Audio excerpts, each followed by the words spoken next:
La Bible dit que la paix et la grâce vous soient accordées de la part de Dieu le Père et de notre Seigneur Jésus-Christ. Au verset 4, il dit qu'il s'est donné pour nos péchés, pour nous délivrer de ce monde présent, selon la volonté du Père. La volonté de Dieu, notre Père. Si vous regardez cette écriture, vous allez remarquer que cette dispensation actuelle a déjà été jugée. Vous voyez, il y a beaucoup de choses que Dieu a déjà jugées.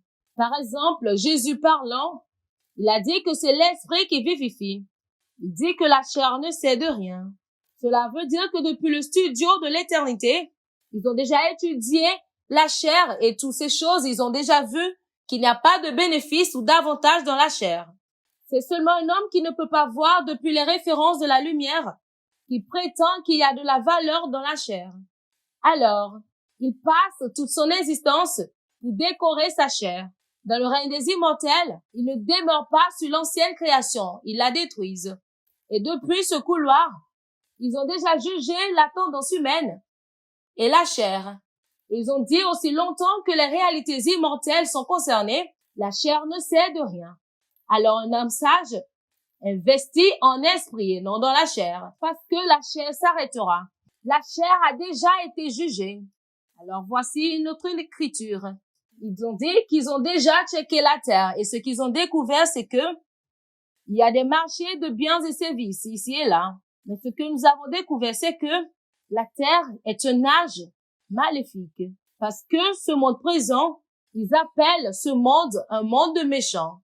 Ce qui veut dire que lorsque vous travaillez sur cette terre, les bonnes choses ne se produisent pas. Partout où vous voyez du bien, c'est parce que les gens font cela se produire.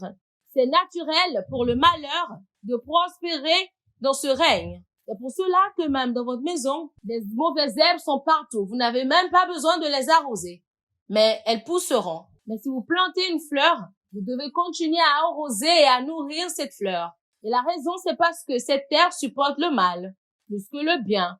Alors, si vous voulez trouver le bien, vous devez le créer. Si vous ne créez pas cela, cela ne peut jamais trouver expression. Cet âge est un mauvais âge, mais les hommes ne sont pas sages. Alors, ils travaillent dans un mauvais âge, pensant que de bonnes choses se produiraient dans leur vie, espérant qu'un jour sera leur jour. Et ce seul jour que la Bible enregistre, c'est ce jour où le lion affamé vous retrouvera.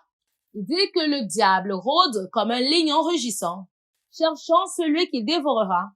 Alors, il y a des jours mauvais qui attendent certainement ces humains. Alors, si vous devez vivre dans ce monde en tant qu'invincible, vous devez commencer à vivre dans ce monde depuis un autre monde. Dans Jean chapitre 3, verset 13, Jésus marchait à Nazareth et il a dit le Fils de l'homme. Je pensais qu'il dirait sur la terre, mais il a dit le Fils de l'homme, lequel est dans les cieux, parce que Jésus a compris que ce monde est ténébreux, avec les malheurs. Alors, pour marcher dans ce monde, on doit marcher comme des ambassadeurs, fonctionnant depuis un autre règne, fonctionnant depuis une autre réalité, pour que ce monde ne soit pas capable de vous terrasser. Alors, pendant que Jésus marchait sur la terre, les gens pensaient qu'il était sur la terre, mais la Bible dit qu'il était au ciel. Mais il a transféré cette réalité sur ce règne terrestre. Sinon, depuis longtemps, on l'aurait arrêté. Et la Bible dit que toutes les fois qu'ils essayaient de l'attraper, Jésus se faufilait entre eux pour partir. Parce que lorsque vous habitez au ciel, lorsque vous marchez sur terre, depuis le ciel, la puissance de la terre ne peut pas vous attraper. Même lorsqu'il était sur la croix, il a dit, ce commandement j'ai reçu de mon Père. Il dit, aucun homme ne peut m'arracher ma vie. Il dit, j'ai le pouvoir de la donner et de la reprendre. Alors de tels hommes ne sont pas tués. Ils donnent leur vie parce qu'ils sont sur la terre, mais ils sont en fait au ciel. Ils vivent sur la terre depuis Sion. Ils gouvernent sur le règne terrestre par la raison de là où ils se tiennent. Et si les hommes n'arrivent pas là-bas, ils seront des esclaves, des éléments de cette terre. Alors lorsque nous venons dans des services ou dans des lieux de rencontres comme celui-ci, ce que nous essayons de faire, c'est de révéler les protocoles de l'ascension pour amener les hommes à venir à Sion et à fonctionner depuis là-bas. Parce que la manière dont c'est que même votre réalité est dans l'esprit. Vous savez, tout ce que nous voyons ici, c'est le temps qui a retardé la manifestation. Tout ce que vous voyez et que vous célébrez aujourd'hui était en lui, mais cela a été gardé en esprit. Vous voyez, certains d'entre vous aujourd'hui, vous quémandez pour de la nourriture, pendant qu'il y a une dimension de vous qui devrait prêter au gouvernement. Lorsque vous allez quémander, cette dimension de vous sera en colère contre vous. Il y a certains d'entre vous aujourd'hui, vous espérez que quelqu'un vous donnera de l'argent. Il y a une dimension en vous qui est un roi. Et cette dimension n'était pas conçue pour quémander. Mais la différence entre le quémandeur et le roi, c'est la rencontre. Pendant que vous quémandez, écoutez ceci, pendant que vous quémandiez, ce roi qui est en vous espérera qu'on ne vous aidera pas. Parce que plus on vous aide, plus vous demeurez un mendiant. Le roi en vous est celui qui vous motive à rechercher Dieu. Parce que le roi sait que lorsque vous venez à Sion, il sera maintenant permis de vous escorter sur la terre. La Bible a dit que vous avez été merveilleusement créés. Alors tous les hommes que vous voyez marchant sur la terre, ils ont une agrégation de plusieurs dimensions. Ce que vous voyez, c'est ce qu'ils ont permis à la terre de voir. Vous n'êtes pas faible. Vous n'êtes pas un mendiant. Vous êtes un système. Mais la question est celle-ci. Permettrez-vous à votre génération de voir le système ou bien celui-là? C'est pour cela que lorsqu'ils l'ont vu, ils ont dit, est-ce que tu es celui qui doit venir ou bien on doit espérer quelqu'un d'autre? Mais il faudra une rencontre. Parce que cet homme qui a fui Pharaon pour survivre peut toujours retourner à Pharaon et dire, laisse mon peuple partir. Alors cette version qui a fui et cette version qui est revenue sont séparées par une rencontre. Vous savez, si vous ne comprenez pas ceci, vous ne saurez pas que ce dont vous avez besoin n'est pas une aide du gouvernement. Et celui que vous devez blâmer, ce n'est pas le gouvernement non plus. Celui que vous devez blâmer, ce n'est pas un autre homme. Celui que vous devez blâmer, c'est vous-même. Parce que vous avez refusé d'ascender. Alors ce soir, seulement pour ouvrir un voyage dans lequel nous nous embarquerons, j'aimerais vous montrer certaines des lois de la rencontre. Parce que si votre pleine réalité est téléchargée, vous deviendrez comme Christ. Parce que tel il est, tel nous sommes dans ce monde. Le monde a été conçu pour vous piéger dans cette dimension de vous. Parce que le monde sait que si vous laissez relâcher votre propre essence, vous serez un seigneur sur lui. Parce que lorsque Dieu a créé l'homme, il a créé en tant que domination. Cela veut dire que vous êtes le gouverneur sur les éléments du monde. Et lorsque le prince gouverne le monde, il assombrit le système mondial. Alors le monde ne permettra pas que vous sortiez de cette dimension pour manifester votre réelle dimension en tant que gouverneur. Alors ce que la rencontre vous fait, c'est que cela impose ou surimpose votre pleine essence pour que lorsque vous sortez dans vos éléments parce que la divinité se trouve en vous. Alors, en ce moment, le Seigneur nous aidera pour voir certaines des lois. Vous savez, la vérité, c'est que personne ne peut commander une rencontre. Mais les hommes peuvent de manière stratégique se positionner pour puiser cette eau. Jésus parlait, il a dit, personne ne peut le connaître, sauf à celui à qui il s'est révélé.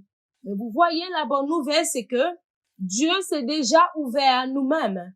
Alors si nous ne le voyons pas encore, c'est parce que nous n'obéissons pas au protocole du règne qui nous rend possible pour accéder ce qu'il a déjà rendu disponible. Alors maintenant, notre tentative, ce n'est pas d'obliger Dieu à se manifester. Plutôt, c'est de venir là où Dieu se manifeste pour que nous puissions interagir avec lui. Alors, il y a des lois. Il y a des lois. Lorsque vous voyez un homme évoluer, c'est parce qu'il a vu la lumière. Il y a quelque chose avec laquelle il interagit. Parce que plus vous le voyez, plus sa gloire se manifeste. Il dit, nous tous, qui le visage découvert, contemplons comme dans un miroir la gloire du Seigneur, nous sommes transformés. Nous sommes transformés de gloire en gloire. C'est une gloire qui excède. C'est une gloire qui vient. Il dit que cette gloire, c'est une gloire continuelle. Il dit que cette gloire vous transforme en cette image, cette chose que vous avez vue, cet être que vous avez vu. Vous devenez encore plus comme elle, mais vous avez besoin de voir. Vous devez ascender. Vous devez interagir avec lui. Alors, ces lois sont mises en place pour gouverner ce règne, pour que jusqu'à ce qu'un homme le obéisse, il ne peut pas recevoir l'accès. Cependant, si vous commencez à monter en esprit, vous découvrirez des batailles. C'est ceux qui séparent les puissants des faibles, ceux qui sont volontiers à combattre la bataille pour sortir de la chair et pour obéir à ces lois qui font ces possibilités. Il y a 5 couches que vous devez percer pendant que les rencontres s'ouvrent à vous.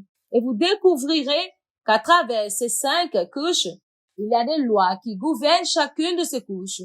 Lorsque vous commencez à chercher un esprit, vous découvrirez que l'esprit de Dieu en particulier est appelé saint.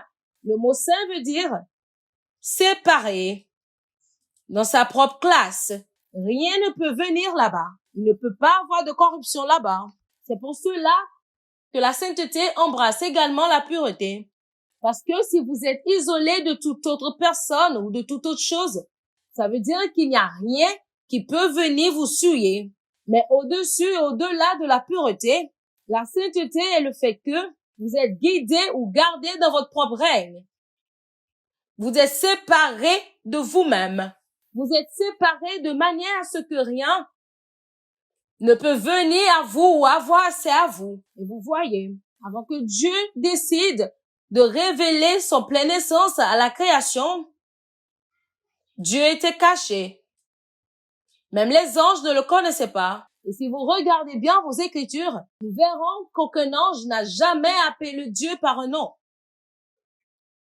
Parce qu'il n'était pas permis. Lorsque Dieu a créé l'univers de Dieu, il a décidé de se cacher dans la lumière, qui n'est pas approchable. Alors, la vraie habitation de Dieu, ce n'est pas le ciel. La vraie habitation de Dieu, c'est la lumière. Et c'était Paul qui avait voyagé dans les chroniques des anciens, nous a démontré que Dieu demeure dans la lumière. Parce que dans 1 Timothée 6, verset 16, il dit que Dieu demeure dans la lumière qui n'est pas approchable. Alors, en outre, pour que les anges interagissent avec lui, il a décidé de mettre un trône au ciel, ce qui représente sa royauté.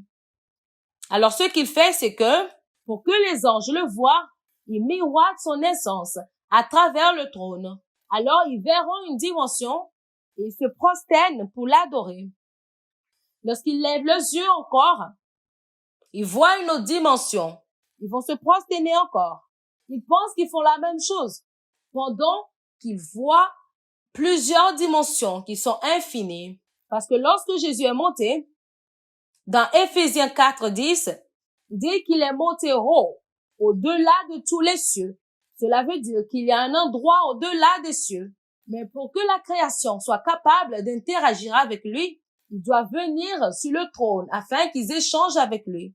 La première fois que Dieu a décidé que sa plénitude soit logée, c'était en Christ Jésus. La Bible dit qu'il a plu au Père. Quand lui, toute la plénitude demeure. C'était ça la première fois. Ils l'ont regardé. En effet, dans Éphésiens 3:10, la Bible dit, la première fois que Dieu a décidé que sa plénitude soit logée, c'était en Christ Jésus. La Bible dit qu'il a plu au Père. Quand lui demeurera toute la plénitude dans le corps. C'était ça la première fois. Ils l'ont regardé. En effet, dans Éphésiens 3, verset 10, la Bible dit, Dieu a décidé de rendre manifeste sa sagesse infiniment variée pour que les principautés et les dominations soient enseignées parce que de manière expérimentale, ils n'ont pas interagi avec lui. C'est pour cela que seulement les hommes commencent à donner des noms à Dieu. Alors, ils ont dit Dieu est miséricordieux. Ils ont dit Dieu est amour. Les anges l'appellent seulement saint. Même les 24 vieillards, ils disent saint, saint et saint est le Seigneur. Cela veut dire tu es dans ta propre classe. Tu es séparé dans ton nom. Mais lorsque l'homme s'est montré, ils ont dit Dieu est le Père. Dieu est mon Père. Il dit comme il est, ainsi je suis. Il dit qu'il est amour. Il est miséricordieux. Il est gentil. Et les anges s'étonnent et se demandent comment savez-vous tout ça? Parce que nous n'avons jamais eu assez de relations avec lui. Le seul ange qui est tombé a été jeté dans le lac de feu. Alors comment avez-vous su qu'il y avait de la miséricorde en Dieu? Et l'autre s'est levé, il a dit en lui se trouve la plénitude de la rédemption. Comment savez-vous qu'il y a de la rédemption en Dieu? Et pendant que l'homme interagit avec Dieu, Dieu a commencé à révéler les hommages.